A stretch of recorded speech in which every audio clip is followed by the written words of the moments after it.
Boa noite, internautas e ouvintes da Rádio e TV CEJA Sorocaba.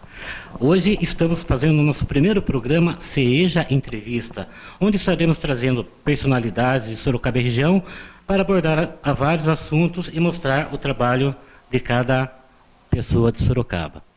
Minha querida Ana Paula, quer falar alguma coisa antes da gente começar nossa entrevista com o ilustríssimo senhor? É com imenso prazer, né, André, que iniciamos mais um programa aqui na nossa TV CEJA, e a intenção é trazer realmente as personalidades, os políticos, as pessoas de renome da cidade de Sorocaba e região. E nós temos a honra e o privilégio de termos aqui no nosso primeiro programa o senhor José Desidério, nosso radialista aqui de Sorocaba, e o patrono da nossa rádio e TV CEJA. Boa noite, seja bem-vindo. Boa noite, eu sou muito honrado de estar presente nessa casa de educação de nossa cidade e que tem tudo a ver que é a finalidade principal do rádio, divulgar o que há de melhor dentro da sua cidade, ou seja, é indiscutivelmente algo de melhor dentro da educação, civismo, enfim, tudo que é prioritário na formação de um povo, que é, evidentemente, uma sala de aula, porque rádio é uma verdadeira sala de aula. E então eu estou aqui para aprender mais um pouquinho. Maravilha. Desidério, fala pra gente como iniciou sua trajetória nas rádios. Esse era o seu sonho? Porque assim, quando eu era pequeno eu brincava de escolinha, me tornei professor. Quando você era pequeno, você brincava de montar rádio, ser locutor? Fala um pouco pra gente disso daí. Eu ainda não comecei, eu estou sonhando ainda em trabalhar em rádio, porque era sempre o que eu fazia quando era criança, porque se eu sair do sonho para a realidade, eu nunca seria radialista. Porque eu sonhei, acreditei naquele sonho e estou sonhando até hoje, né? A importância de a gente nunca desistir de um sonho. Porque o tempo pode passar, mas o sonho morre bem depois do tempo. Então a gente tem que fazer tudo para realizar esse sonho. Porque eu fico imaginando agora o Desidério realista, eu fico imaginando aquele menino que ficava correndo o dia inteiro imaginando o futebol, transmitindo o futebol imaginário pelas ruas, né? Jogava futebol, transmitindo o próprio jogo, o próprio treino, aquela coisa toda. E aí, quando a mãe desse menino morreu, evidentemente ele pensou, vou embora daqui porque não tenho mais nada que fazer aqui. Quer dizer, perdi o alicerce, a base de uma vida de um menino. Estava fazendo ginásio, aquela coisa toda, e o sonho era maior. Coloquei minha malinha, era com poucas coisas dentro dela, e peguei um trem e fui, evidentemente, para onde? Para o lugar onde estavam aquelas pessoas que eu ouvia e que eu fazia igual o que eles faziam. Geraldo José de Almeida, Fiore Gilhote, estava chegando, Edson Leite, Pedro Luiz, os notáveis da transmissão de futebol, porque esse era o sonho daquele menino, que continua sonhando até hoje. E, evidentemente, sair de uma cidade chamada Conchas, de 12 mil habitantes, para ir para São Paulo, sem ter noção do tamanho daquele gigante que era São Paulo, mas sabia as duas ruas que ele ia. Avenida Miruna, onde ficava a Pan-Americana, que hoje leva o nome de Jovem Pan, e a rua Paula Souza, onde ficava a Rádio Bandeirantes, que era bem no centro velho de São Paulo. Eu peguei o trem para ir para esses dois lugares. Eu ia pedir emprego nesses dois lugares e acabou. Estava com isso na cabeça. Agora, imagine uma pessoa fazendo um ginásio e enfrentar uma Rádio Bandeirantes em 1962, uma Pan-Americana em 1962, que eram as duas poderosas no estado de São Paulo. Mas, em todo caso, sonho é sonho e não se apaga, não se mata um sonho na primeira estocada. E peguei o trem e fui embora. Só que, quando chegou em Sorocaba, aí é que é algo muito interessante. Alguma coisa dizia que não era hora ainda de ir para São Paulo. Estava muito escuro. Se durante o dia eu não conhecia São Paulo, imagine à noite, quando eu cheguei aqui já era umas 6 e pouco em Sorocaba. E já estava bem escuro o dia e tal, aquela coisa toda. Aí lembrei-me que tinha um parente do meu irmão, cunhado do meu irmão, que morava aqui em Sorocaba, E eu sabia o endereço da casa dele, que era a Rua Aparecida, eu marquei bem isso. E eu pensei, vou descer aqui e vou na Rua da Aparecida, na casa do cunhado do meu irmão, e eu durmo aqui e amanhã cedo eu vou para São Paulo. Nunca mais eu fui. Então, desci, fui na casa desse cunhado, eu posso dormir aqui, que amanhã eu vou para São Paulo. O que você vai fazer em São Paulo? Vou trabalhar em rádio, vou transmitir futebol no rádio. Mas como aqui tem 2 rádios, chegou uma nova, aqui tem 3 rádios para você, porque você não experimenta. Não, eu vou embora para São Paulo, quero ir para São Paulo, eu vou para São Paulo, não sei o quê, não sei o quê. Eu levo você nas rádios, e se não der certo, você pega o trem à tarde e vai para São Paulo. E foi assim que começou essa peregrinação que está até hoje. E ainda continuo sonhando trabalhar em rádio, porque cada rádio que convida e eu aceito o convite, raramente eu aceito, mas quando eu aceito, estou começando tudo de novo. Então tem que estar sempre sonhando e para esse sonho não morrer nunca, né? Então, agora até quando vou levar esse sonho, não sei. Mas um dia pode ser, né? Sempre novo sonho, né? Sempre novo. E como é sonhar com rádio dentro de uma escola? Aí é um sonho muito grande, de uma responsabilidade muito maior, porque estou dentro de uma escola. Se o rádio é uma escola, imagine o rádio dentro de uma escola, né? Então, é uma responsabilidade enorme, dupla, né? Porque a escola é a base de um povo, e o rádio tem que fazer tudo para chegar nesse povo, né? Agora, o povo tem que fazer tudo para chegar numa escola. Porque se esse povo não chegar numa escola, ele não vai entender o que o rádio está tentando dizer. Então ele tem que vir para uma escola e da escola começar a orientar-se, que os professores disseram, pelo que estão dizendo aqueles que têm a responsabilidade, porque o rádio é uma responsabilidade social. Aquele que tem a responsabilidade de passar melhor e mais pura e verdadeira informação para reforçar o ensino que essas pessoas, que esse povo está recebendo dos professores. Bem que o professor falou mesmo, e olha, o moço que está falando na rádio está falando quase igual que o professor disse. Não vá por aqui, se você cair na água você vai morrer afogado. Então é isso, essa é a função principal da rádio. Porque rádio e escola tem que andar, são 2 grandes, notáveis parceiros e de altíssima qualidade e de confiança. A credibilidade é fundamental, não só para a escola, como também para, evidentemente, o rádio. O rádio tem que ter a sua credibilidade, porque a escola, ela anda sozinha, né? Porque a escola não faz aluno, mas o aluno ajuda a fazer a escola. Não tem a menor dúvida disso, porque amanhã ele sai e fala, minha professora, hoje eu sou engenheiro, estou na NASA, tal. Se não fosse a senhora, tal. Ninguém chega na NASA sem passar pela mão de uma professora. A ponte cai, o engenheiro fala, esse foi um acidente e tal. O médico mata, isso foi um acidente e tal. Mas o professor não pode errar. Errou, nunca mais aquele menino vai ser qualquer coisa. Quer dizer, olha que para ser alguma coisa é difícil, imagine qualquer coisa. E não sendo qualquer coisa, é isso que as pessoas confundem, né? É um país analfabeto. Não, o país não é analfabeto. O que falta é chegar. Então, o senhor pode dizer hoje que é mais um sonho realizado, uma rádio dentro da escola?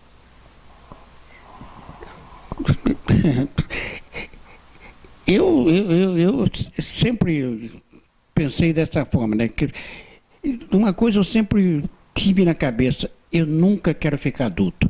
Eu quero ser sempre criança, pensar como criança, resolver como criança, sonhar como criança. Porque o Monteiro Lobato já disse, né, que a infância é o momento mais importante do ser humano. Quando ele idiotamente chega adulto, perde um pouco a razão de ser. Então, eu quero ser sempre criança, porque dentro de um rádio, ou mesmo de uma televisão, eu tenho o comportamento de uma criança, porque eu vejo naquilo uma pureza do que eu estou falando. Porque a criança, quando fala, ela fala com toda a pureza da alma. Então, eu quero ser sempre uma criança. É importante isso. E interessante, nós percebemos isso, né, André? Quando nós sentamos nessas cadeiras, parece que algo nos empodera e a gente conversa, fala em cima de tudo que está sendo tratado, no assunto abordado, mesmo sem nós termos o profissionalismo nas mãos, né? A gente senta e as coisas acontecem. É um sonho, é uma mágica, é algo que contagia, é muito interessante isso. A naturalidade, a espontaneidade é que faz o rádio, a TV acontecer, né? E é ali que passa-se a credibilidade, porque quando você é natural, você é puro e você transmite a verdade, então não tem por que questionar, não tem por que dizer o contrário. Você está ouvindo e está assistindo aquilo que realmente as pessoas estão sentindo, né? Então, essa pureza de sentimento é o encanto que envolve tanto a rádio quanto a TV. Maravilha. Desidério, a gente pode perguntar agora, há quanto tempo você atua como criança radialista? Eu conto a partir de 20 de julho de 1962, quando eu recebi a primeira credencial. Então, eu passei a contar o tempo de rádio, no caso, no meio de comunicação, sim, desde 20 de agosto de 1962.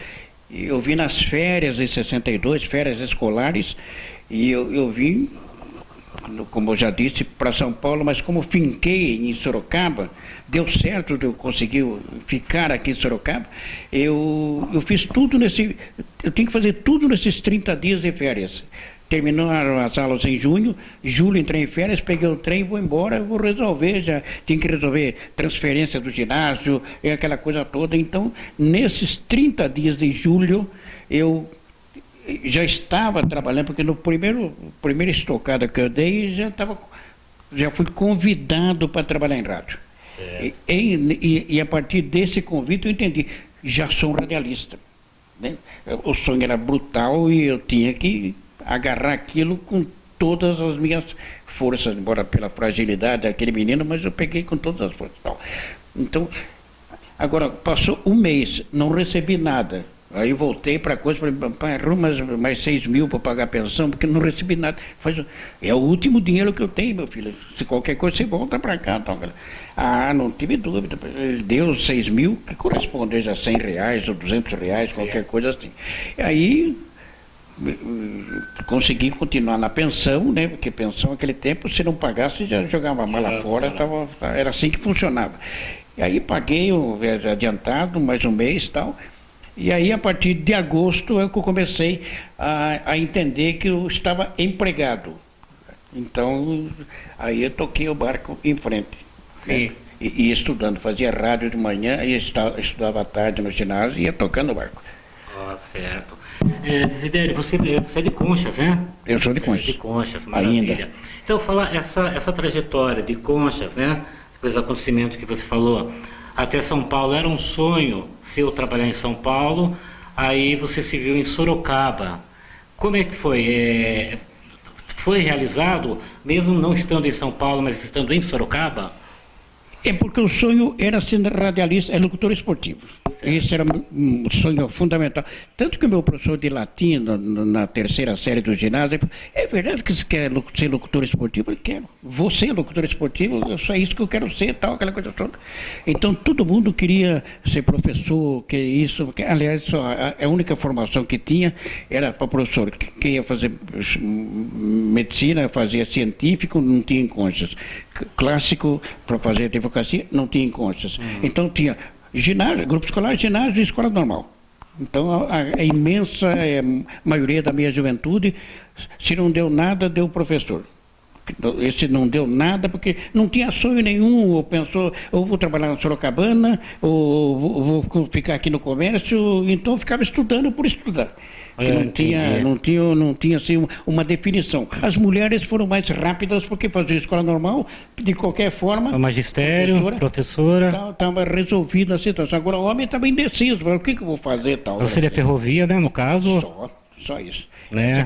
Pouca oportunidade, né, Desidério? As duas profissões mais fortes que existiam, o ferroviário e o professor. né? Então, que sustentavam, evidentemente, até casamento. A grande sonho dos homens é casar com as mulheres. Com as professoras. É verdade. Essa era uma verdade pura. Sim, sim. Depois é que veio a polícia militar, que também que veio com um salário quase igual ao do ferroviário, tal, aquela coisa. Ah, tá. Então, era ferroviário. em suma, casar com gente que estava presa ao serviço público. Não se pensava, olha, está garantido. Não, naquele tempo não se pensava em estabilidade, né? Pensava na qualidade de vida e a beleza, o status que você tinha. Casar com o professor é um status. Só que esse daí é o marido da professora. Né? Não é ele que é o marido da professora. Ele é o marido, né? Ele é o marido da professora. Isso era o marido da professora. É diferente, né? Sim. Quem casou com ele foi... Não tem assim. Então foi isso. Então não tinha outra saída. E eu escolhi uma profissão que ninguém sonhava. Trabalhar em rádio, ninguém sonhava. Ninguém sonhava, né? Porque a gente ficava olhando, eu olhava atrás do rádio, ver como é que via o cara falando lá, coisa do diabo, né? Aquela coisa toda.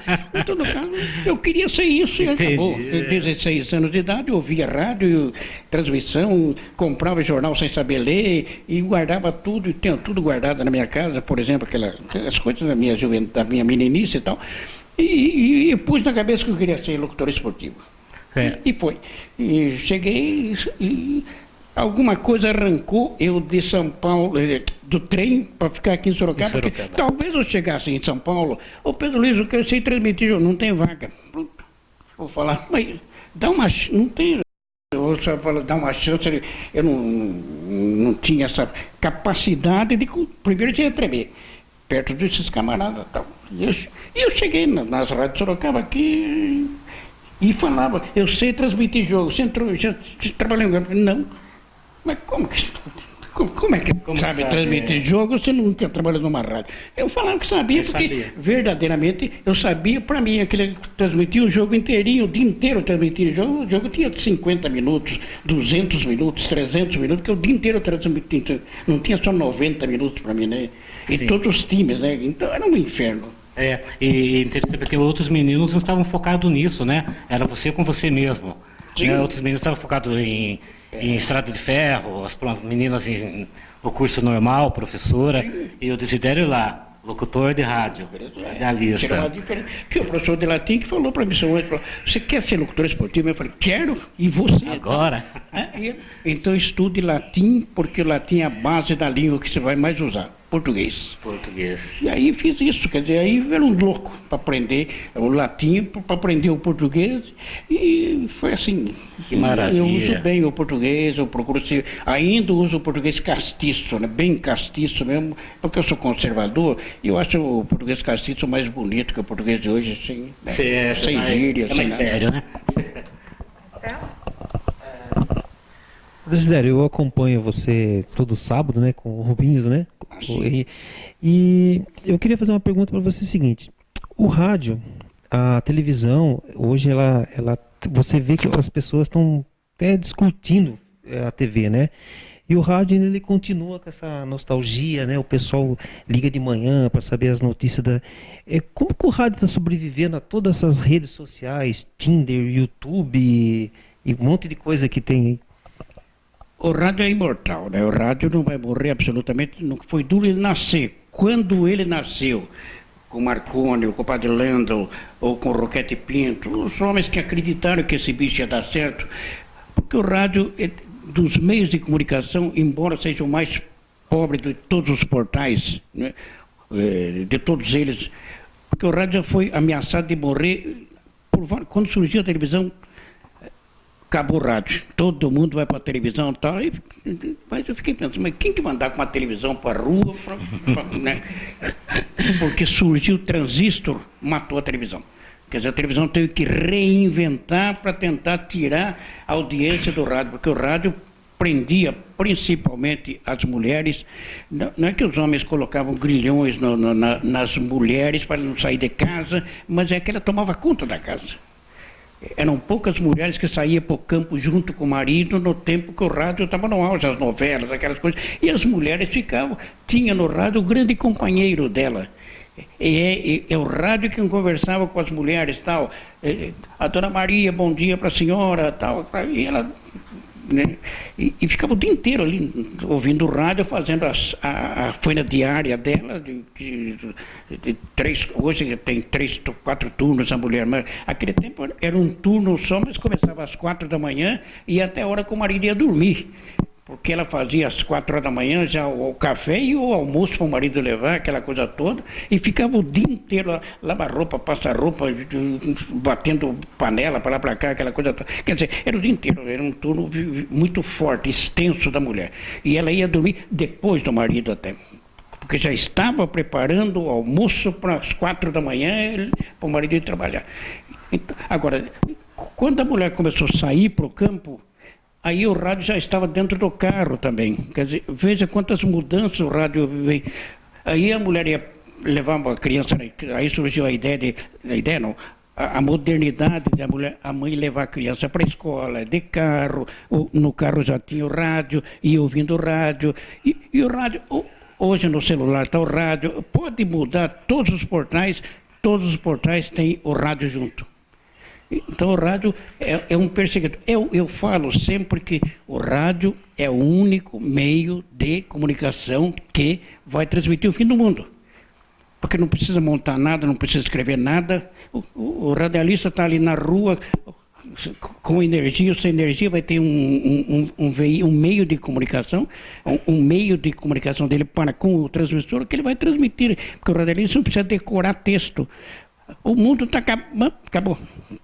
Enquanto os hotéis montar, estudar como é que vai falar, a hora que Jesus Cristo está chegando para acabar o mundo, tal, aquela coisa toda, quem chega primeiro, tal, não vai dar tempo. Quer dizer, o mundo é um sopro.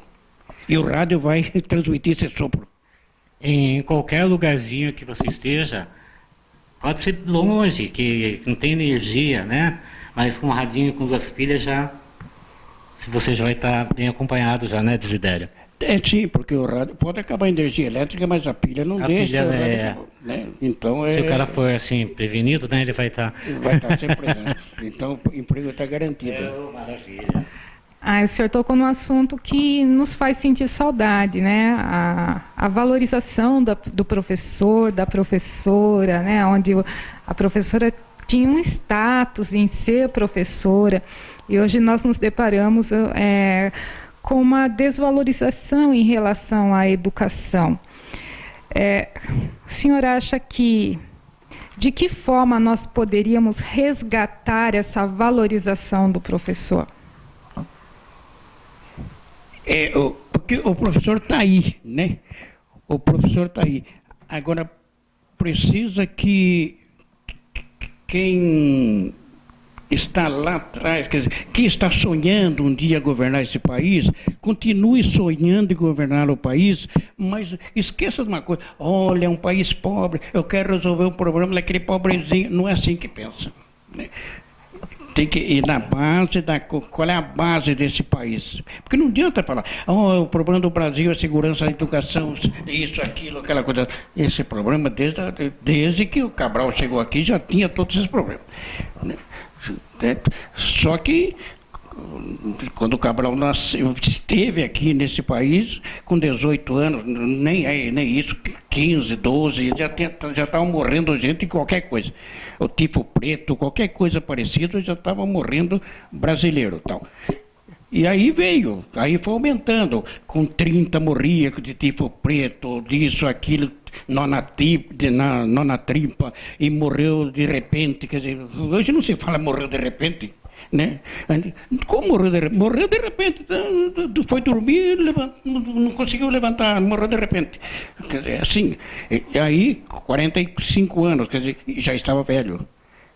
Com 50 anos estava velho. Hoje, com 80 anos, tem gente trabalhando, aí não morreu de repente, aquela coisa toda de tifo preto e tal, mas corre o risco de morrer de sarampo.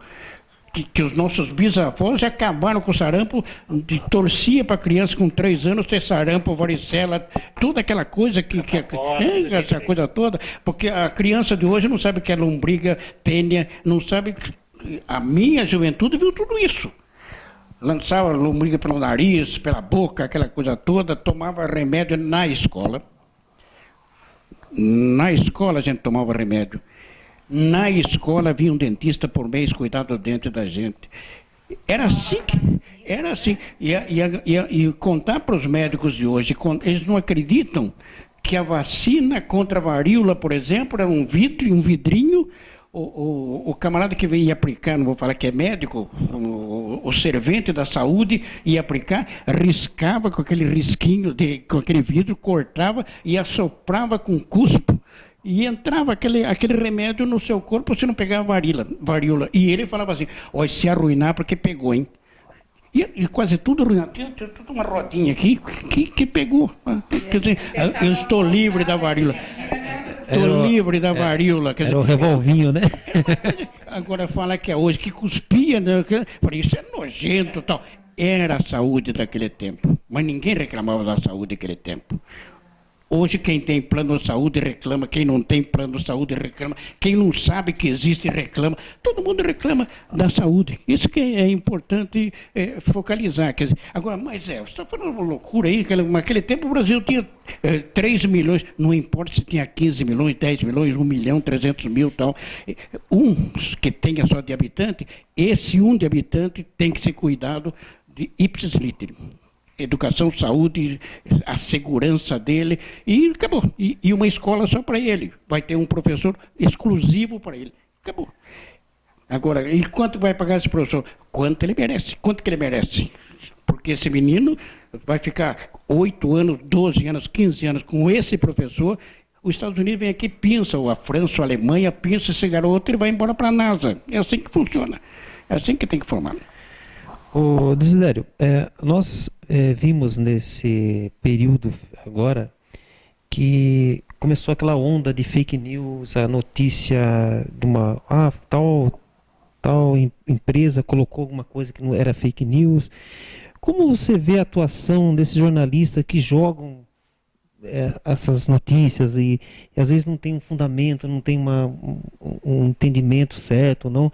E como o ouvinte ou o telespectador pode tentar conseguir os caminhos para ele conseguir filtrar, conhecer isso aí? Você, como jornalista de tanta experiência, o que você vê que está acontecendo hoje isso?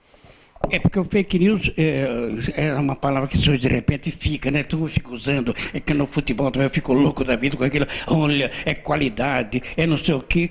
Fala, o jogador não serve para jogar no meu time, acabou. Antigamente não. Os narradores, os comentaristas que tinham essa função, já explicar, esse jogador não pode jogar no São Paulo, no Corinthians, é muito ruim. Sabe, hoje todo mundo é craque, todo mundo é gênio e tal. Eu estava vendo uma corrida esses dias, domingo, de Fórmula 1, o garoto ganhou 2 corridas. Já é taxado de gênio. Eu fiquei pensando, mas como que forma um gênio com 2 vitórias só? Como é que ficaram como o Schumacher, aqueles camaradas que ganharam 20, 30, 40, 50, não se fala que é gênio, tal, aquela coisa toda. Então, esse tipo de florear que não funciona. Falo do meu povo aqui, radialista. O radialista tem que fugir muito do chamado que a juventude hoje, do rádio, da televisão, do fake news. Porque fake news existe desde o tempo de Eva. Ela caiu no conto, no fake news, na informação errada da cobra. Fala, olha, Deus disse que vai mandar expulsar vocês daqui, se vocês comerem isso aqui, aquela coisa toda e tal. Sabe? Então, era fake news, era mentira, porque Deus nunca falou, vou expulsar vocês daqui, aquela coisa toda. Inventou, e o camarada, o Adão, meu tonto, né? Não pode ver mulher, aquela coisa toda. E aí foi nessa, engoliu essa má informação, a má notícia, a notícia errada, falsa.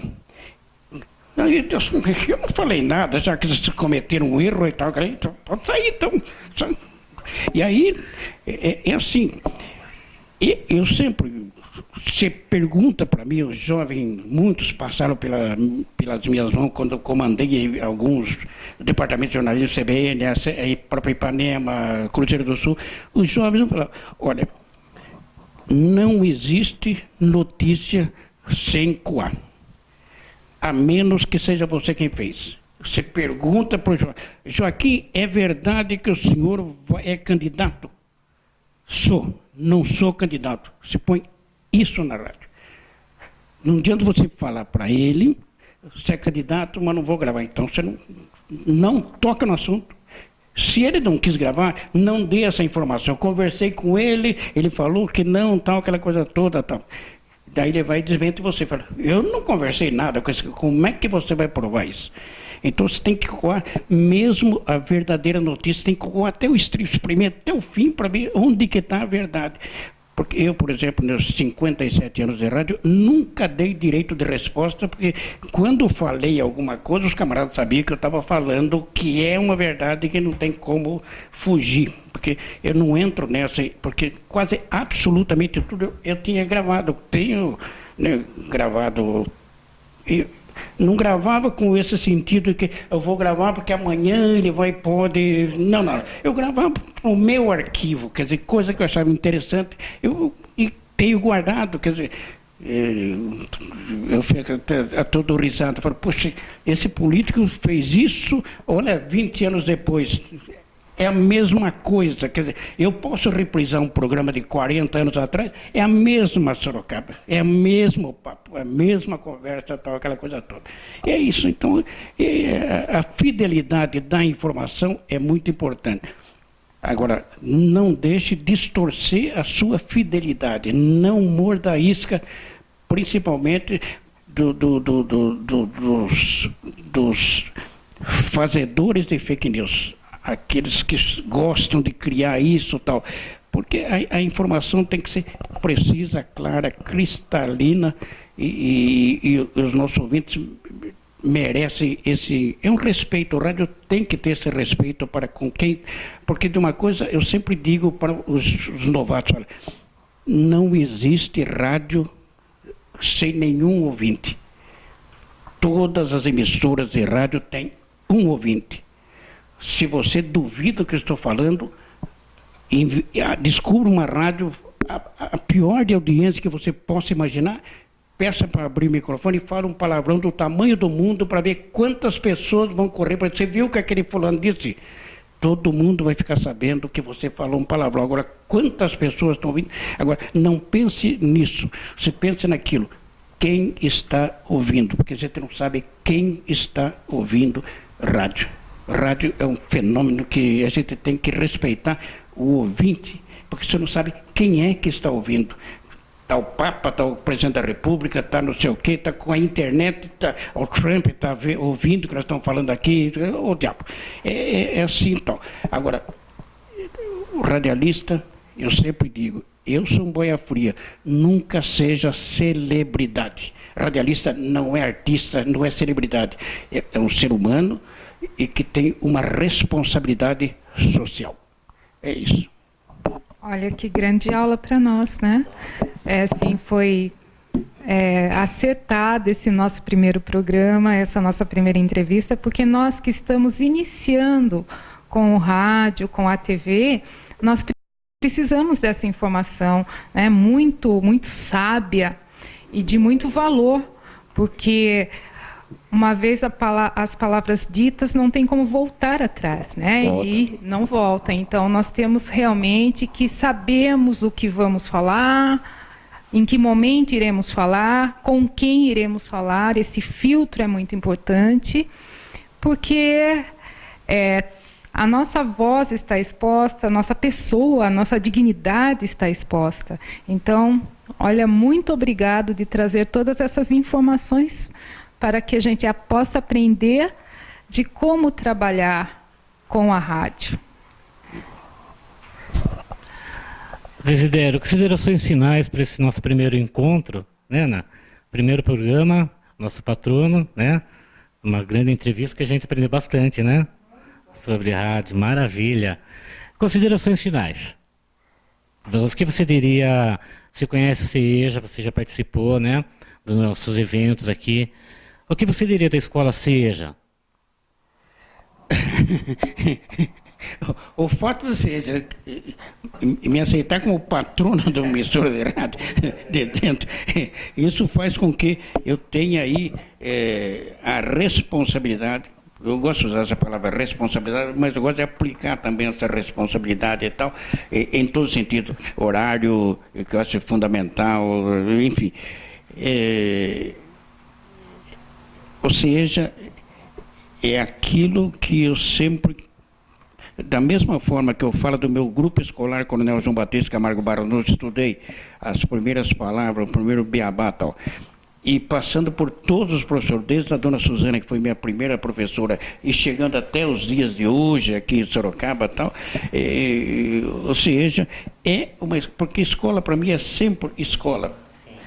Nunca, pode até mudar de nome, mas foi aqui que eu estudei, aqui que eu... A marca está lá, né?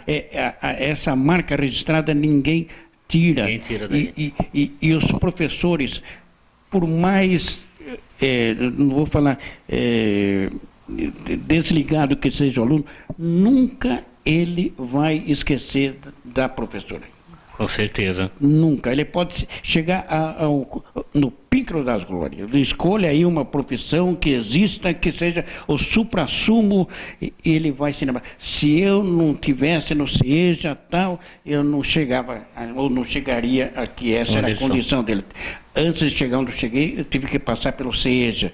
Porque a escola é alicerce, né? Eu abri esse programa falando que a escola é o alicerce deste povo. E vou mais longe. Os governantes, prefeito, governador, presidente da República e todo o assessorado, esqueça universidade, esqueça. Dá suporte para essa base. Essa base é a mais importante de todas, porque a coisa mais triste para o brasileiro é ele chegar na porta de uma fábrica e falar: o que você sabe fazer? Nada. Você sabe ler e escrever? Não sei. Sim. Sabe? Então, agora, onde eu estudei no CIEJA, tá bem? Sabe, é assim. Eu estudei no Senai. Você está empregado. Agora, eu estudei na Sorbonne.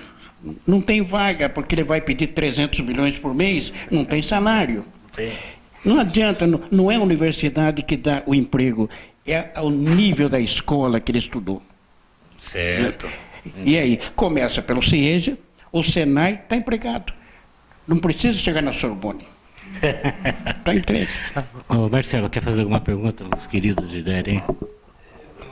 Eu queria só falar o que você falou das mulheres. E aí tem duas professoras aqui, né? Vamos, professor Marcelo, vamos que a gente fazer uma novela, né? E aí eu fiquei pensando, né? Esse dia eu estava pensando em casa, como era a novela, você tinha que imaginar, você criar, puta, como é que é aquela cena? E hoje você vê a novela na televisão, às vezes você até perde, porque às vezes você tem os seus conceitos religiosos, daí você já não quer assistir mais. E a telenovela que chamava, né, do rádio, né, chamava telenovela, né? Radionovela, isso. E eu escutava lá na casa da minha avó, eu lembro disso, e a minha avó, a gente ficava imaginando o acontecimento, o carro bateu, bang! E o trovão, né? E é um negócio, um fascínio, porque a sua mente está sendo exercitada, né? Isso era muito bonito, né? O trabalho do contra-regra é muito forte, quer dizer, o cavalo correndo duas cascas de coco, ele batia assim na mesa, parecia. É assim que funcionava, né? A chuva, ele pegava um serrote e ficava, parece que está chovendo, tal, aquela coisa. É assim que funcionava a contra-regra. Mas a novela é fácil. Pega a diretora, vocês dois, galãs, tal, aquela coisa toda, vamos fazer de namoro aqui na Praça Coronel Fernando Prestes. E vocês ficam, meu amor, tal, aquela coisa toda, sabe? E ela responde, eu não quero, vou falar com meu pai, sabe? E na novela. Aí, amanhã a gente sabe se ela aceitou o namoro. Aí entra ele no meio do caminho, eu vou namorar você, não, eu vou namorar não sei quem. Sabe? É assim que funciona. A sensibilidade fica por conta do povo. Vocês fazem a sensibilidade de sentir a verdade desse romance, é do ouvinte. O ouvinte fala, torci tanto para a moça namorar o primeiro que falou com ela, tal. Então, assim, rádio, a magia, a beleza do rádio é isso. É você passar para o ouvinte uma coisa que ele fica imaginando que se fosse com ele, ou com ela, no caso da moça, lá, tal, aquela coisa. O rádio é isso, é uma magia. Tal. Por isso que eu sempre penso assim, eu torço para o ouvinte tem que ficar em casa, porque ela vem conhecer o locutor e fala, como é feinho. Porque imagina pela voz, que é uma coisa assim, é o Marlon Brando feio, por favor. É um grande nome, né? O Dir, por exemplo, enfim, os notáveis, né? E de repente, nossa, normalmente os locutores das vozes poderosas, encantadoras, tal, normalmente são feios, tal. Eu acho que o que fascinava as mulheres, né, e fascinam até Sim, hoje, a entonação é de esse voz. mistério. Como será esse radialista com essa Exato, voz magia. tão sensual, tão provocante? E aconteceu isso comigo. Eu ouvia muito o programa do Paulo Silas. E eu comecei a trabalhar numa escola e ele também era professor nessa mesma escola que eu. E jamais eu conciliei uma coisa a outra, que o Paulo Silas da rádio era o mesmo Paulo Silas professor. Aí quando eu descobri, eu falei, meu Deus, é você mesmo, Paulo Silas? Ele, sim, eu com aquele vozeirão todo e você é meu companheiro de trabalho, é um professor. Então, esse encanto, esse poder de sedução, esse poder de imaginação das radionovelas, né? Você criar a sua própria imagem, porque a voz você tem, a locução você tem, mas você criar aquela novela na sua mente, é fazer a sua mente trabalhar, é muito gratificante e é maravilhoso. Só o rádio que é possível fazer isso. Só no rádio. Porque a televisão mostra a imagem. A TV né? mostra. A mulher, esse é feio, não deveria que namorar com aquela, tal. Já define logo, já escolhe quem deve e tal. Agora o rádio não dá para. Não. O rádio é fantástico. E por isso que ele não vai ter fim, né? O rádio porque é maravilhoso. O encanto de saber quem está atrás daquela voz vai sempre existir. É uma coisa fantástica. É isso. Eu fico assim, constrangido porque minha timidez é brutal, né? E eu fico no ônibus, por exemplo, as pessoas ficam numa dúvida, ficam olhando e falam, será que é? Porque alguma vez veio na televisão e pela esse aí trabalha em rádio, não sei o que, tal, e fica olhando assim, até que chega e pergunta, falei, eu sou assim, tal. Mas fico fazendo figa para não vir perguntar. Eu até imagino assim, né, como se estivesse lendo um livro, né? A telenovela, Desidério, você não vê a imagem, você ouve, né? O personagem, tá, o ator, né? Então seria como um livro, você está lendo um livro. E mais uma coisa, Desidério, dentro desse sistema que a gente está de tecnologia do mundo atual, né? Sabe que eu sinto falta daquela telenovela que a gente está falando agora? Bate uma saudade, eu acho que seria interessante mesmo, sabe, uma telenovela no século XXI, no ano 2020. O que você acha? É loucura minha? Mas está falando no rádio, na radionovela. Radionovela. Não, porque ainda existe nesse Brasil que se colocar a radionovela evidentemente vai ter gente que vai ouvir, porque nesse Brasil, aquilo que eu disse, a gente não sabe quem está ouvindo o rádio. Agora, a gente está imaginando que o nosso Brasil é aqui Sorocaba, mas nesses fundões brasileiros, que nem energia tem, mas o rádio a pilha existe, é isso, né? Quer dizer, tem lugar que nem chegou energia ainda, tal, mas o rádio está lá. Alguém levou o rádio lá, eles têm o rádio a pilha, aquela coisa toda, mas está funcionando, tal. E a lanterna está ali, o lampião está ali, aquela coisa toda, né? Então, tanto que o rádio é tão necessário que na fronteira o governo força e coloca o máximo possível de rádio para ajudar na segurança do país, porque o rádio é fundamental. O rádio, que as grandes potências do rádio é fronteiriço, né? Então o rádio é uma das armas que o governo tem também para a segurança do país, né? O rádio é fundamental. No tempo que eu trabalhei em rádio, terminava meia-noite, mas da meia-noite a uma eu ficava falando o prefixo da rádio para orientar avião. Olha, porque os aviões entravam no país, eles tinham que estar falando o prefixo da rádio, pelo prefixo eles sabiam onde estavam. Isso até o ano 70, 75 por aí, a gente fazia isso, né? Depois é que o governo autorizou 24 horas, aquela coisa toda, mas ele dependia muito da Rádio Guaíba, por exemplo, a Rádio Gaúcha, essas rádios entravam arrebentando para cá, na região nossa aqui e tal. Então o governo exigia que as rádios tivessem esse poder de fogo importante. É necessário, né? É uma das armas de segurança. Eu não sei quando surgiu, mas acho que faz um bom tempo, uma programação que ela sempre existiu na rádio, que foi a Hora do Brasil, né? Que continua existindo até hoje. Sim. E assim, eu me lembro quando criança, meu pai ligava ao rádio para ouvir a Hora do Brasil e eu pensava comigo, né? Meu Deus, por que será que meu pai ouve isso? E hoje é um dos programas que eu mais ouço, porque a gente tem a necessidade, porque na Hora do Brasil você tem todas as informações que está acontecendo no nosso país, né, nos 3 poderes, então é extremamente importante a gente ouvir com atenção, porque ali você tem, né, todas as situações políticas que estão acontecendo no país. Então, e hoje eu vejo que a Hora do Brasil é muito importante para que todos ouçam, para que todos acompanhem e se interem do que realmente está acontecendo nos 3 poderes no Brasil, né? A Voz do Brasil é a voz melhor do Brasil, né? informação, Eu falei, a hora do mais Brasil, a voz do clara, Brasil. não existe fake news, né? É a precisão da informação.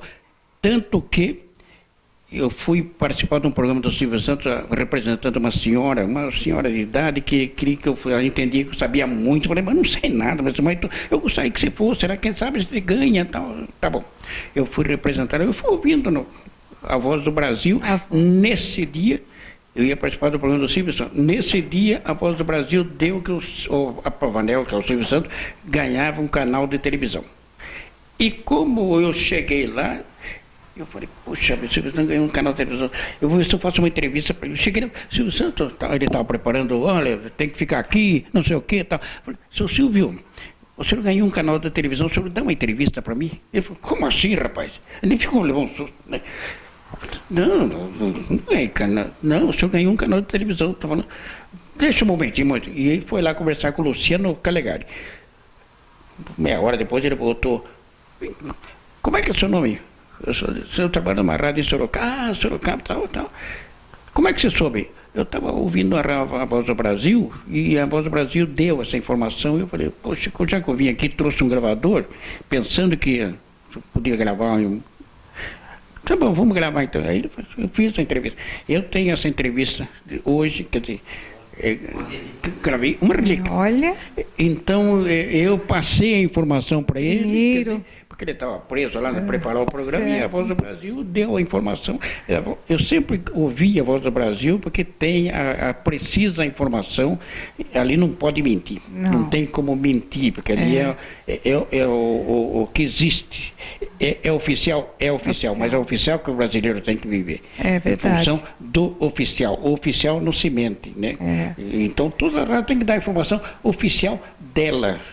Eu fui lá, conversei com o prefeito, gravei com o prefeito, essa é a nota oficial. Não tem como o prefeito. Eu não gravei isso, está aqui. Ó. Então, é assim que. Ou com o vereador, ou coisa assim. Não deve conversar e falar. Eu falei com ele, então, aquela coisa. Às vezes não. Eu conversei com o prefeito sobre isso em 1980 e tal. Ele falou isso. Claro que ele sabe que eu tenho a gravação que eu fiz em 1980, não ia reprisar a gravação. Tá? Eu falei, conversando com o prefeito Armando Panunzi, ele disse que ia fazer o centro administrativo de Sorocaba, lá perto da Raia. Quer dizer, quem está chegando, o que é raia? Quer dizer, onde é a prefeitura era uma raia, corrida de cavalo tinha ali e tal. Então é isso, quer dizer, e eu tenho essa gravação, por exemplo. Né? Então é assim que esse feedback, a informação precisa, aí eu ouvi... Em tempo real, né? Exato, real. A população quer isso, né? Informação, principalmente aquela que interessa ela, povo. Com certeza. Sabendo primeiro que o Silvio Santos, né, que ele tinha ganhou uma emissora, ele ficou o primeiro.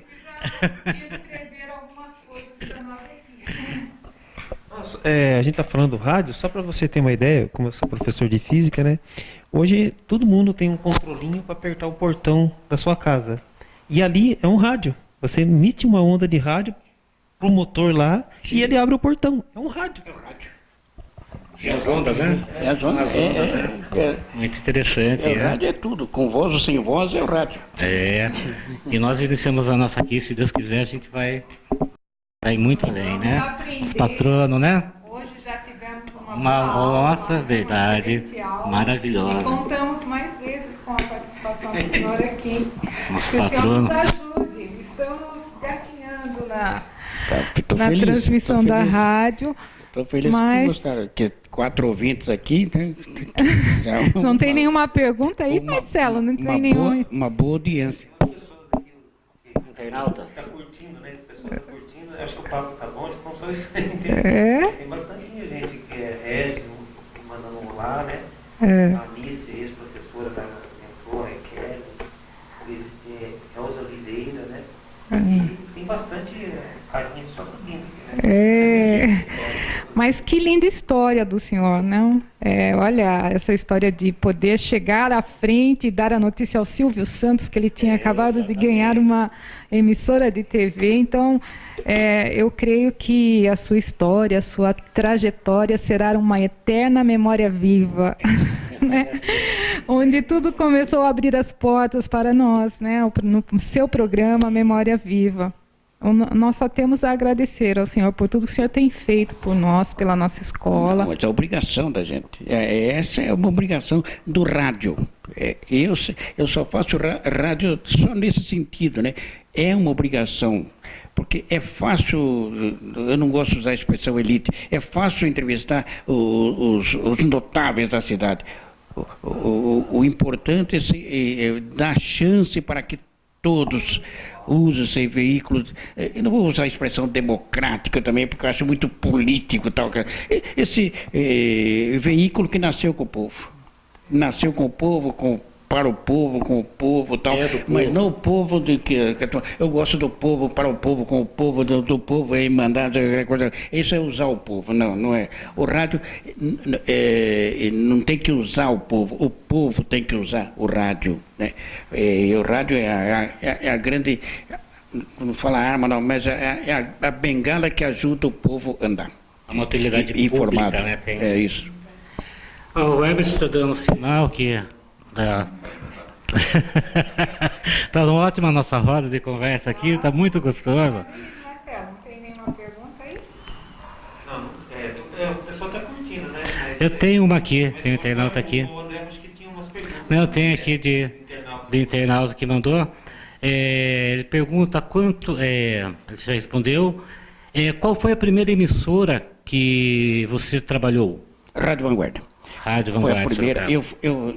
Eu cheguei 8 horas da manhã na praça, que é o cunhado Carlos, que era policial militar, ele trabalhava na fábrica Santa Rosália, e entrava na primeira turma às 9, às 8 ele trouxe até a praça e voltou para a fábrica. Olha, se depois, quando eu terminar lá, eu venho buscar você. Aí tudo bem. Aí eu fiquei sentado na praça ali, a primeira rádio foi a Vanguarda. Eu falei com a Jaci Aparecido dos Santos, que era secretário do Salomão, que estava... Senhor Jaci, eu sei transmitir jogo, não está precisando eu ainda falei radiador de jogo e tal. Olha, não sei, eu espero o Salomão chegar, e aí você fala com ele, lá pelas 9h30, 10 horas, ele chega. Aí eu voltei, fiquei ali na praça, sentado ali na praça, aguardando esse momento de conversar com o Salomão. E na rua de São Bento eu vi lá uma placa PRD7, que era a Rádio Clube de Sorocaba. Aí eu vi e falei, puxa, 8h30 ainda, tá. Eu vou lá, eu vi que os pessoal estava todo engravatado, eu falei, aquele pessoal do ser locutor esportivo, eu conversava com ele, quem sabe já começa por ali e tal. Eu fui lá. Aí o pessoal que estava ali, né, eram 4, 3 já morreram, e realmente 2 eram de esportes, outro não sabia o que era, tal, aquela coisa toda, mas em todo caso, está precisando de locutor aqui, que sabe, eu sei transmitir jogo, aquela coisa toda, aquele menino, né, perguntando, ele, você sabe falar inglês? Eu falei, estou estudando. Eu estou estudando latim, francês. Não, se você não sabe falar inglês, não dá, porque aqui a gente transmite jogo da Copa do Mundo, sabe aquelas coisas assim. Mas eu a gente é caipira nem tanto, né? Mas eu falei, esses caras estão tirando um coco da minha cara, né? Mas em todo caso, mas eu estudo, tal, aquela coisa, mas eu sei transmitir jogo. Sabe? Então transmite um jogo aí, e você sabe transmitir França e quando ele falou França e Alemanha, quer dizer, deram mais difícil que tem tal, mas só que aquele menino, mas decorou todas as escalações de times e seleções do mundo. Poxa. Eles não imaginavam que... Aí eu falei, tá bom. De qual Copa do Mundo que vocês querem? De 38, de 50, de 58? Eles pensaram assim, a Alemanha e Rússia de 58. Eu falei, tá bom. Aí fui, então... Alguém sabe falar a escalação da Rússia aí para eu... Você quer que eu comece com o Yashin, então... Kuznetsov e Tsarei e tal, e fui falando as escalações da Rússia, também da Alemanha, tal. Eles perceberam que eu não estava brincando, quer dizer, alguma coisa eu sabia e tal. E comecei a transmitir o jogo assim, tal, imaginário, com aqueles jogadores que eu sabia, que eles não sabiam. Aí tudo bem. Aí olharam na minha cara assim, olha, não tem vaga, mas ali subindo aqui, tem uma pracinha, você passa uma pracinha, tem uma rádio ali chamada Cacique. Lá está precisando de gente, todo dia está precisando de locutor esportivo. Eu pensei, olhei no relógio, era quase 9 horas, falei, tá bom, fui lá. Aí tinha um senhor, conversei com a tia Alba. Trabalhei com ela também. Dona Alba, não sabia, não, senhora, está precisando de um locutor esportivo aqui? Olha, não sei, conversa com o Valdemar Ventura, que ele que cuida desse setor. Fui lá conversar com o tal Valdemar, aí está ali, fui lá. Ô, seu Valdemar, tudo bem? Eu sei transmitir jogo, não está precisando. Olha, hoje não está, mas passe. Sempre está passando por aqui que normalmente precisa de locutor aqui na nossa rádio, né? Porque sempre passa aqui. É sempre bom a gente saber que tem alguém que sabe transmitir jogo e vem. Tá bom. Aí eu voltei correndo lá na praça e aí demorou uma hora mais ou menos. Eu vi um senhor de terno subir, tal, alto, careca. Era o Salomão. Subindo. 10 minutos depois subi lá. A senhora já chegou? O seu Salomão? Ah, chegou. Eu vou falar com ele e tal. Senta aí no sofá. Eu fiquei sentadinho ali e tal. Meia hora, 40 minutos, não sei o que e tal. Entra Jaci, sai Jaci com papel, com lã e tal. E eu ali. Mas eu não ia embora. Aí que ela lembrou. Um momentinho. Aí ela bateu na porta, entrou de novo lá na sala do Salomão. Ah, já falei com ele, já vai atender você. Viu, menino? Tá bom. Tudo bem. De repente, o Salomão veio aquele gigante, alemão, assim, chegou. Ô, garoto, então você quer transmitir futebol? Você transmite futebol? Eu transmito futebol. O Salomão era calejado, né? Trabalhou na PRD7 e comprou, junto com o Otto Wein, a Rádio Vanguarda, que recém-chegado, que veio de Tietê. Aí, tudo bem. Olha, não sou eu que resolve. Quem resolve é o Ferraz Filho. O Ferraz Filho vai chegar daqui a pouquinho. Você conversa com ele se ele está precisando de alguém para trabalhar na equipe esportiva da rádio. Tá bom. Aí eu sentei de novo no sofá ali e fiquei esperando. Aí, dona Jaci, é para falar com o Ferraz Filho. Não, pode sentar aí que ele já vai chegar já. Ele trabalha na prefeitura e daqui a pouco a prefeitura na Brigadeiro Tobias ali.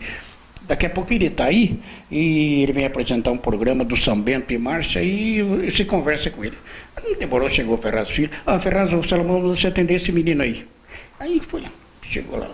Ô, garoto, como é que é seu nome? Eu José. Tá. Você trabalha em rádio? Não, nunca trabalhei em rádio. Tá. Mas sabe transmitir jogo? Eu sei transmitir jogo, mas nunca trabalhei em rádio. Tá. Ah, tá. Eu sou de Tietê. E eu trabalhei na Rádio Vanguarda, que era a Rádio Tietê, que hoje está para cá, eu vim embora para cá, trabalhando na prefeitura e tal. Então, tudo bem. Você conhece o Joaquim Loureiro? Eu falei, conheço. Se for o que eu estou pensando, o treinador do Taubaté, porque eu decorava tudo de futebol, era um tonto varrido, né? Decorava tudo. Aí, esse meu que está aí, era treinador do Taubaté, está aqui no Estrada. Hoje à tarde, você vai lá no Estrada e você anota tudo direitinho do treino, porque o Estrada vai jogar contra um time chamado Volkswagen, do ABC, de Santo André, pelo campeonato da segunda divisão. É um amistoso, mas pelo campeonato da segunda divisão, que os dois times estão disputando a segunda divisão. Tá bom, vou lá. Aí, quando for lá para as 2h30, você desce lá e o treino começa às 3. 2 horas já estava lá. Aí sentei lá no estádio e fiquei esperando, chegando todo mundo e tal. Aí eu fui conversar com o senhor, o Joaquim Loureiro já chegou, já está no vestiário lá, tal, tal. Eu precisava entregar esse bilhete ao Ferraz Filho para ele, estava escrito, o Joaquim Loureiro atenda meu amigo, tal, tal, tal, tal. Levei. Levou lá, o Joaquim Loureiro veio, todo agasalho azul lá.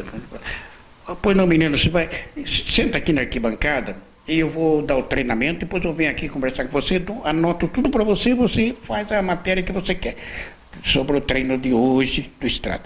Aí, começou o treino, terminou o treino, todo mundo começou a ir embora, falei, acho que ele esqueceu de mim e tal, mas daqui a pouco ele veio lá. Foi o último a sair, veio lá. Aí ele passou todos os dados, anotei, saí saltitante, feliz da vida, correndo e tal. Subi lá na casa do cunhado, falei, olha, arrumei emprego na rádio, vou levar essa matéria aqui na rádio amanhã, então esse é o teste que deve ser isso. Se eu passar, olha, já escrevi tudo direitinho, se eu passar, pronto. Aí já vou arrumar pensão ali, tá bom. Levei lá. Aí o Ferraz Filho viu, falou, tá, vamos lá no estúdio comigo? Eu fui lá, ele apresentou o programa, chamava o Expressinho Tricolor, que era do Estrada. Ele fazia do Sambento e fazia o do Estrada. Fez o Expressinho Tricolor, tal, tal. E agora eu apresento o novo contratado da Rádio Vanguarda. Eu peguei, li aquilo, aí acabou o programa de esporte. Não, é isso mesmo. Você volta lá hoje, pega de novo todos os dados, outro treino, tal, conversa com o Joaquim Loureiro, já sabe, já pegou amizade com ele e tal, tá bom. Aí, no dia seguinte eu voltei lá com tudo, eu aumentei mais, uma página inteira, lá, todo papel sulfite e tal. Aí, e não chegava o Ferraz Filho, não chegava. Tá.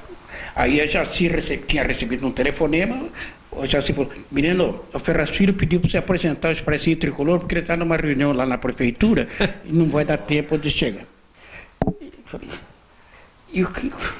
Aí eu estava com aquele escrito, falei, tá bom, eu vou ler, mas aquilo dava 1 minuto e meio, 2 minutos no máximo. Eu levei lá, falei, e o operador chamava Jaci também, o seu Jaci Aranha. Seu Jaci, é para eu apresentar o Expressinho Tricolor, como é que eu faço? Acendeu a luz vermelha, você lê tudo isso aí, tal, e eu ponho os comerciais aqui. Tá bom. Fui lá, li tudo, garboso, pomposo, tal. Em 1 minuto acabou tudo. Ele levantou o fundo musical, veio lá, leia de novo. Aí comecei a lembrar como eu falava os caras de São Paulo, o Estrada treinou para a porfia de domingo, aí comecei a inventar, sabe aquela coisa? A porfia de domingo vai ser uma parada, não sei o que, tal, aquela coisa toda. O Joaquim Loureiro está confiante no time que dá para ganhar, nem conhecia o time do Volkswagen e tal. Eu falei, mas é um time, pelo que eu vi no treino do Estrada, o time estava animado, estava não sei o que e tal. Eu falei, aí eu já começava a fazer assim com o dedo, e fui falar. Eu duro que não era mentira, tudo que eu estava falando, né? Então, o que eu estava sentindo do que eu estava vendo, tá? E como eu já estava praticamente empregado, falei, vou mostrar aqui alguma coisa que eu sei e tal. E tudo bem. Aí como era 11, meio-dia e 20, já estava quase no fim, tinha que terminar 25, mesmo porque meio-dia e meia tinha que estar no Estadão. Eu saía da Vanguarda, saía correndo, fazia em 5 minutos da Rua do Braguinha no Estadão. Eu corria para burro. E aí terminou os programas, isso já assim, espetacular, foi ontem. Aí tudo bem. No outro dia, os Ferraz Filho, eu vi, não mude nada, só você vai apresentar o Expressinho, eu faço o Sambento, tal, aquela coisa toda, o programa de amador, e você faz o Expressinho Tricolor. Estou dentro. No sábado fui para Conde com o tempo, estou empregado, não sei o quê, e os caras, verdade, eu estou na rádio, não sei o quê, tal, e para receber. Ô, Desidério, é o seguinte, tem o Roberto Costa aqui, ele pergunta o seguinte, você conheceu mais algum artista de nível de Silvio Santos? E aí ele mandou uma outra mensagem, daria para dar uma palhinha, uma narração de um trecho de futebol? Desidério. Aí já está explorando aqui. Bom, do nível do Silvio Santos, Roberto Carlos serve, Jânio Quadro serve, Ray Cunningham serve, os Menudos servem. Então eu fiz algumas entrevistas interessantes, porque eu não vou pelo calibre, né, como também os vultos da cidade, o Milton Maria Martins, o Armando Panunzio, os grandes nomes, né, da política ou não, um Dom Melhado, um bispo, quer dizer, as pessoas que eu achava que eram notáveis e para mim são notáveis e tal. Mas então eu fiquei encantado da receptividade do Roberto Carlos. Eu fiquei 40 minutos entrevistando o Roberto Carlos, quer dizer, uma coisa assim e tal. Então, eu falei, puxa, o Ray Cunningham sozinho, eu estava no Tênis Clube, mandei uma repórter fazer uma matéria, aí ele não vai dar entrevista. Tá bom, tá, tudo bem, é assim mesmo, caiu. E eu fiquei por ali. Daqui a pouco terminou o ensaio dele, aquela coisa toda. Eu pensava que era um gigante, era baixinho, pequenininho, tal. Eu estava com o gravador, né? Aí ele estava saindo para a rua, lá, procurando o carro que ele estava meio perdido, mas cadê? Misturei meu inglês com os feitos o meu inglês feito na Sorocabana, aquela coisa toda na marreta e tal. E aí ele entendeu, eu não entendi o que ele falava, ele não entendia o que eu falava, mas a gente se entendia. E aí ele foi falando, tal, aquela coisa toda. Ele deu uma bela entrevista, volta e meia eu estou soltando meu programa, o Rádio é uma História tal, que é interessante. Por exemplo, fico vendo. Puxa vida, eu fico vendo a fama dos Menudos, por exemplo, né? Eu falei, puxa, esse camarada, eu entrevistei o primeiro show dele, o Rick Martin. O primeiro show dele, na vida dele, foi em Sorocaba, e eu entrevistei esse menino. Era um loirinho, pequenininho, tal, aquela coisa toda. Hoje é uma celebridade musical, aquela coisa toda. Tá. Eu falei, puxa vida, eu tive a felicidade de entrevistar, a primeira entrevista dele, com absoluta certeza, na vida dele foi comigo, que ele estreou aqui em Sorocaba. E eu lembro desse dia, porque eu passei a madrugada na fila para ir nesse show, e estava chovendo muita chuva, eles fizeram assim um show mais rápido, né? Mas nós ficamos ali, passamos uma noite embaixo de chuva para poder assistir o Menudo. Eu fui uma participante dessa história. Eles foram altamente profissionais, porque não dava para fazer o show mesmo, porque estava dando choque. Aí eles saíram tudo correndo, eu estava ali dentro do vestiário e fui falando, o Rei, o Rick e tal, aquela coisa toda, peguei todos eles, e entrevistei todos eles. Eles não davam entrevista, era muito difícil, a não ser no canal de televisão, que era do Silvio Santos, porque o produtor desse evento tinha um contrato com o Silvio Santos, só cantava no programa do Silvio Santos. Então tive essa felicidade. Algumas coisas assim aconteciam na Pelé, por exemplo, Pelé várias vezes tal. Então eu dei muita sorte, né? Porque ninguém vai imaginar aquele cara encolhido ali, tal, um gravadorzinho assim, de repente só não consegui, mas ele falou comigo, com o João Batista Figueiredo. Eu fui convidado para um almoço da Associação Comercial do Estado de São Paulo, o Abraham convidou, e o pessoal aqui de Sorocaba, o diretor do SENAC, e o senhor José Flores Arruda, que era o presidente do Sindicato dos Trabalhadores do Comércio de Sorocaba, convidou para ir para lá e tal, e eu fui. Aí Figueiredo estava lá, acabou o almoço, estava despedindo, tal, aquela coisa toda, como é que vai e tal. No que ele chegou, como é que vai para mim, aquela coisa toda, na hora eu tirei o gravador, pequeno. No que eu tirei o gravador para fazer uma pergunta, um abraço para Sorocaba, tal, um abraço para Sorocaba, do presidente Figueiredo, tal. Uma mão chegou assim, eu falei, uma mão do segurança, quer dizer, eu tive que elogiar o segurança, falei, você é bom mesmo, porque se a pessoa se fosse um revólver, eu ia, você é bom, parabéns, quebrou o gravador, mas, e eu fico, depois eu falo com você, tal, aquela coisa toda, quer dizer, dar entrevista, mas eu não tinha mais gravador, quer dizer, mas, quer dizer, eu olhei para aquele, você é fantástico, você é bom, porque se fosse um revólver ia matar o presidente aqui. Segurança é isso, você é um segurança. Parabéns, porque essa é a maior autoridade do país. Parabéns. E uma pergunta que não quer calar, o senhor transmitiu alguma Copa do Mundo? Sim. Aqui no Brasil? Com 3 meses de Rádio Gazeta, eu fui escalado para transmitir uma Copa do Mundo. 3 meses. O Rubens Pérez fazia 20 anos que trabalhava em rádio e televisão em São Paulo. Ele chegou, menino, você tem uma estrela. Porque faz 20 anos, é a primeira Copa que eu vou fazer. Você faz 3 meses que chegou de Campinas, você já vai para uma Copa. E o duro que você vai um mês antes. E eu fui a Gazeta pediu que eu fosse um mês antes, porque o primeiro jogo ia ser em Mar del Plata e a inauguração do estádio.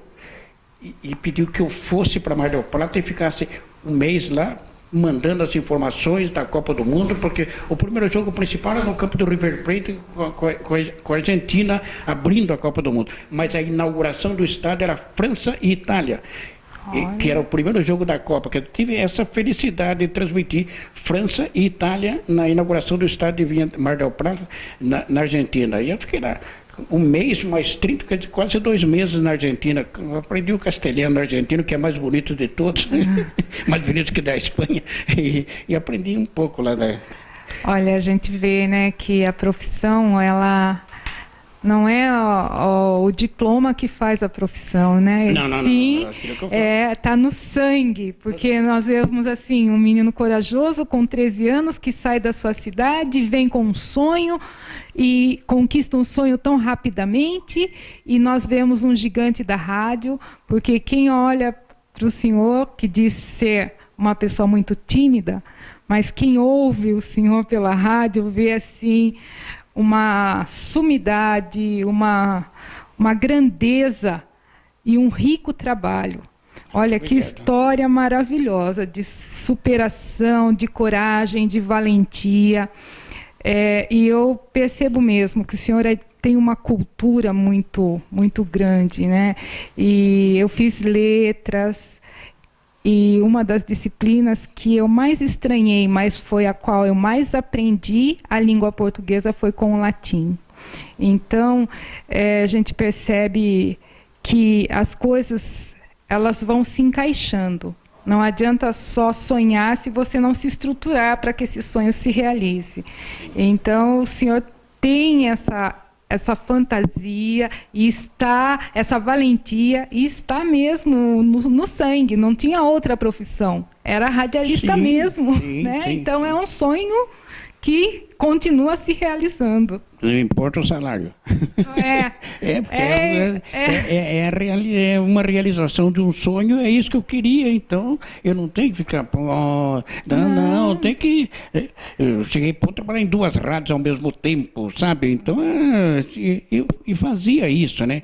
Quando o Palhato contratou para criar a rádio dele, eu falei, mas eu não vou sair da rádio que eu estou, que faz 20 anos que eu estou lá, tal, não tem como, eu sou recém-casado, tal...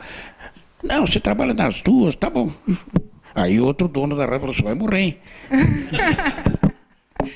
Aí eu saí, aí eu falei, é verdade que você já pensou? Não, você não vai aguentar. Não, aguento, não nasci para fazer isso, tal, eu vou aguentar, tal. Aí, se você tivesse que escolher, você escolhia esta rádio ou a Rádio Ipanema? O senhor está fazendo pergunta séria mesmo? Eu falei, a Rádio Ipanema. Aí eu saí. Mas foi sincero, falou a verdade. Eu falei, tá bom então. Nós temos que defender aquilo que nós acreditamos. Não né? Tenha dúvida. E o mesmo que acontece com o radialista, acontece com a nossa profissão. Eu acho que ser professor é ter a habilidade, o amor à profissão. Porque se nós formos valorizar as questões financeiras, nós não sairíamos de casa. Mas eu estou há 30 anos na educação e eu estou me realizando. Agora, no final de carreira, né, mais 2 anos eu consigo me aposentar, se nada mudar, né, se a lei não mudar. Mas, assim, ter vivido todos esses anos na educação me faz uma pessoa realizada e acreditar que o único remédio para uma nação melhorar, para uma nação crescer, é a educação. Não tinha dúvida, é o sacerdócio do professor, no caso, a professora tal, é a base do país. Com certeza. Se o professor... fraquejar, ainda é o freio da humanidade. No caso da nossa Sorocaba, Conches e Campinas, as 3 cidades que eu tenho títulos e tal, a base é o freio dessas 3 sociedades. Se esse freio fraquejar, porque da religião já fraquejou e do berço está fraquejando. Agora do professor não pode fraquejar. Se fraquejar, aí é o caos. Ainda tem aquela professorinha que acredita, pega na mão daquela criancinha, olha, o 1 é X, pum, é o 1, é o 2, o barrigudinho e tal. Essa paciência do professor é que forma a criança tal. Nós estamos vivendo na era da tecnologia, mas nós sabemos que máquina nenhuma vai superar esse contato entre professor e aluno, esse amor, né, esse carinho, porque a gente percebe pela nossa escola, nós trabalhamos com pessoas que já tiveram várias oportunidades na vida e não puderam realizar, não puderam concretizar, né, as suas necessidades, e agora elas se veem no momento para poder ser uma pessoa melhor, concretizar um sonho de poder avançar. Sim. Então, eles chegam aqui, o mínimo que eles querem é serem ouvidos. Sim. Então, o ato de amor, de carinho, de acolher o próximo, isso não tem preço. O valor do próximo não tem preço. Entendi. E a educação, ela só acontece mesmo nessa troca entre professor, aluno, aluno-professor, porque nós também aprendemos a todo momento. Hoje nós estamos aprendendo muito aqui com o senhor. É uma aula, é uma lição de vida, é uma história de um menino valente. Nós estamos precisando de formar jovens, crianças que tenham sonhos e que vão atrás dos seus sonhos, realizem, né? Não tenham medo dos obstáculos, porque nós sabemos que nem tudo são flores, né? Os obstáculos, os espinhos, eles existem, e eles nos fazem mais fortes. A cada tropeço a gente se fortalece e aprende um pouco mais. Então, tanto a profissão do radialista como a do professor não vai morrer. Porque nós trabalhamos com seres humanos, nós não trabalhamos com máquina, né? Nada, porque máquina nunca vai superar a sensibilidade do amor. Porque o dia que os governantes, municipal, estadual e federal, o dia que os governantes, todos, eleitos para isso, aí vai vereador, deputado, tal, que pararam de mentir e começaram a prestar atenção que o professor não é só um lecionador, ensinador de olha, isso aqui é o beabá, tal, aquela coisa toda, aí não sei o que, tal. Não. É um psicólogo também. Com certeza. Esse menino, essa criança tem um problema em casa e vai interferir no seu processo. E começa a criar aquela criança. Porque tem criança que apaixona no caso do menino, se apaixona pela professora, porque, sabe, ele sente aquilo. Que ele não tem em casa, né? E hoje acontece muito mais, porque a família, né, a mãe e o pai têm que sair para trabalhar, então a escola acaba desenvolvendo essas duas funções, a de educar e a de criar também. Então, a escola, ela tem que ser acolhedora, ela tem que transmitir não só o conhecimento, mas a formação humana, a dignidade, né? Formar um cidadão. Posso dizer com absoluta certeza que muitas crianças, meninos e meninas, gostariam de ir embora com a senhora. Não tem onde voltar. Não tem onde voltar, porque sabe, vai voltar lá, vai ver o pai bêbado, vai ver a mãe que não estava lá, aquela coisa toda, quando não o pai batendo na mãe, aquela coisa. Queria ir embora com a senhora. Apaixona de tal forma. E às vezes a gente quer levar para casa mesmo, porque você se compadece com aquilo que você está vendo, né? Você quer ajudar de alguma forma. Sim. Porque a criança está desamparada. Essa criança busca na professora, né, o amparo que ela gostaria de ter. Então ela luta muito ali para aprender tudo que a senhora, só para ficar mais tempo com a senhora. E não acontece só com as crianças, não. Nós vemos aqui com os adultos também. Sim. Assim, eles pegam um amor pela escola, pelos professores. Nós tivemos aí um aluno chamado Maicon, né, que ele terminou, acho que fazem 2 semanas, o ensino médio. Ele tem sérios problemas psicológicos e ele conseguiu concluir o ensino médio. Ele me tinha como uma mãe. Sempre que tinha problema, era na minha sala que ele sentava, precisava de ajuda. Aí eu falava para ele: Maicon, você vai terminar o ensino médio. Quando você terminar o ensino médio, você vai fazer uma faculdade. Você vai me ajudar? Vou. Ele terminou em 1 semana, há uns 15 dias atrás. Semana passada eu consegui uma vaga, uma bolsa de 100% para colocá-lo na faculdade. Então, olha, não tem preço a valorização para o próximo. Você fazer o bem sem ver a quem, né? Porque Jesus mesmo disse, joga teu pão sobre as águas, que depois de muito tempo o acharás. Então, é essa a nossa missão. É porque o preço veio 20 anos depois, quando ele veio com a criançada, com a esposa, bem casado, bem empregado. Professora, essa aqui é minha esposa, meus filhos, se não fosse a senhora, eu não chegava onde eu cheguei, tá? Hoje eu trabalho em tal lugar, aquela coisa toda, tal, tenho minha casa, tal. A senhora vai ficar feliz, esse é o preço que a senhora recebe e fica feliz. Obrigado pelo salário. O salário é inestimável perto não tem valor. Das a ações. Gratidão Exatamente. é o maior salário que um profissional, no caso da educação, uma professora, recebe de um aluno que reconheceu que ela se esforçou para ele, os 30 que estão ali, mas ele conseguiu chegar, né, onde ele sonhou chegar. Tal. Então eu acho que não é a arma que resolverá, não é a violência e não é a agressão, seja ela verbal ou física, que vai transformar. O que transforma é o amor. É o amor. Não tem Educação é amor. E muitas crianças não têm mais o amor em casa. Não tem. Nem da avó que está longe, que podia ser, nem da mãe, nem do pai, nem do irmão, tal, nem do vizinho, tal, que ela está faltando. Esse tipo de amor que ele busca, essa criança busca na escola. Ela quer, porque antes a criança ia para a escola, voltava chorando que não queria ficar em casa.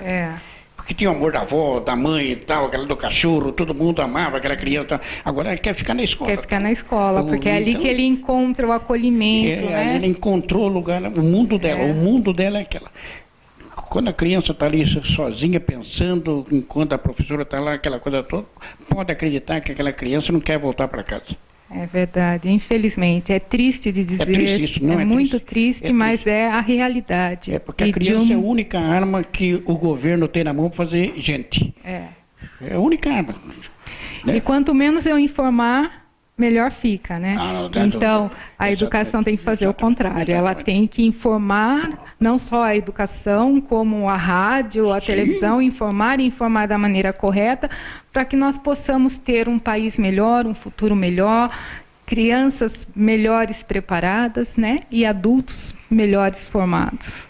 Então, é uma parceria entre a educação e a rádio. Porque ninguém nasce adulto, né? A criança tem que passar por dentro, mas não tem como. Né? Tem que passar Uma frase muito legal do Freud é: só o conhecimento traz o poder, né? É a palhinha do... Você vai escolher um jogo de som dele ou da seleção brasileira? Você não esqueceu da palhinha. Para com isso. Se a pessoa tivesse esquecido.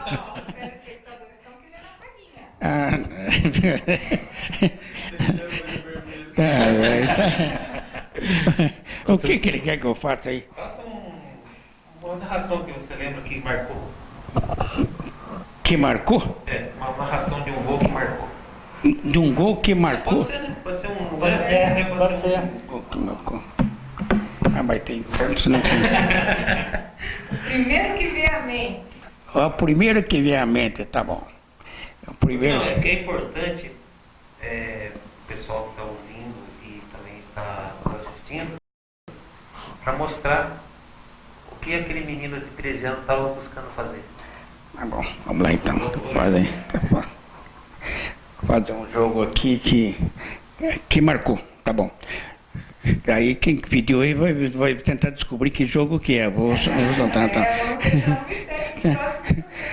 A bola está com Aradilhos no setor intermediário, vem descendo com o time da Argentina pelo setor esquerdo, abre na ponta canhota, a bola está Kempis soltou para Luque retrocede, entra para fazer o corte, Chumpitaz rola a bola ficou para Cueto tenta soltar na meia esquerda por aquele setor, tenta sair o Velasquez, não dá, prensado por dentro, passa por fora, a bola ficou então para Bertoni soltou para Luque para Kempis na ponta esquerda, retrocede por pouquinho, soltou atrás, a bola ficou então para Velasquez, recupera para o time peruano, a bola foi lançada na ponta direita para Cueto vai tentar recuar a bola para Chupitas, não dá, entra para fazer o corte Ardilhos, ele soltou para Passarela abre para Tarantini na ponta esquerda, ataca em Lesque o time da Argentina, a bola fica então para Tarantini, abre na ponta canhota para Kempis soltou para Luque, soltou para Bertoni, daí para Valença, descarregou a bola para Chaga, pronto. Pequeno em estatura, mas gigante em conhecimento e em capacidade. Parabéns por essa pessoa maravilhosa. Atores de rádio vai saber. muita conversa no jogo. Ah, hoje não narra mais. Isso chama narração de jogo. Antes é uma descrição de jogo, não tem mais. Hoje não sabe, os narradores não falam onde está a bola, com quem está a bola. Principalmente porque é televisão também, né? Na rádio se era mais rápido mesmo, né? Que nem o Desidério fez agora. Na televisão é mais ou menos um bate-papo, né? Na televisão. Hoje, André, na rádio tá perdendo essa... não é porque é que virou, não sei se o pessoal também não treinou, sei lá o quê, mas você escuta, por exemplo, se você escuta, eu não posso falar o nome da rádio, senão é até chato falar isso, mas você escuta o jogo lá, eu até abaixo da televisão e escuto essa rádio, porque eu não suporto a narração da televisão. Eu não suporto. É bem diferente. O narrador, ele quer ser o técnico do time, não é o técnico, ele está transmitindo o que está acontecendo. Tem que dar o detalhe do jogo, né? Esse detalhe do jogo, né, Emerson, que funciona. Tem que ter o detalhe do jogo, porque o pessoal está vendo, agora tem que mostrar por que a bola está ali, como é que chegou até ali e tal, aquela coisa tal. Agora, se não falar do jogador, como é que nasceu a jogada, não adianta nada, né? Uma narração com alma, né? Não tem citar, não. Tem que, com alma, tem que vibrar junto com o torcedor. Sim. Porque senão não tem sentido. Exatamente. É emoção, né, Desidério?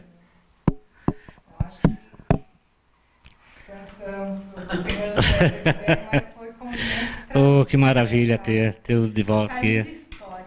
Com certeza. Muito obrigado. Guerreiro, menino valente. Muito obrigado. Acabou uma música aí, né? Desidério, muito obrigado pela Eu que agradeço sua o carinho, a participação. atenção.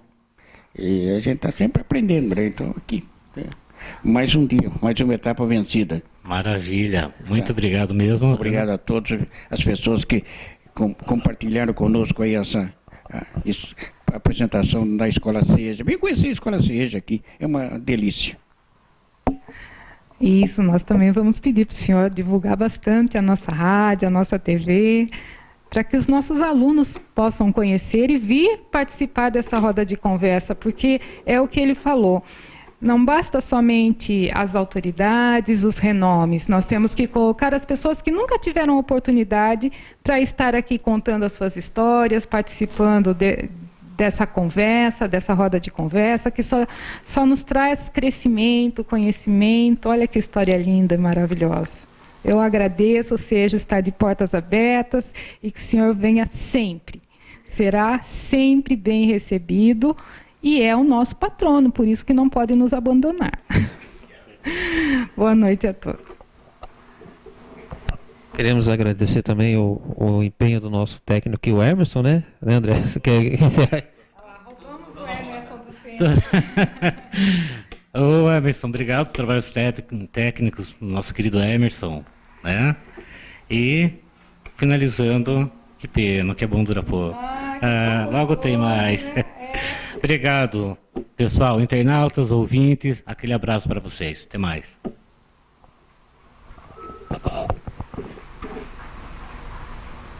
Tem uma pergunta aí que não foi feita para ele.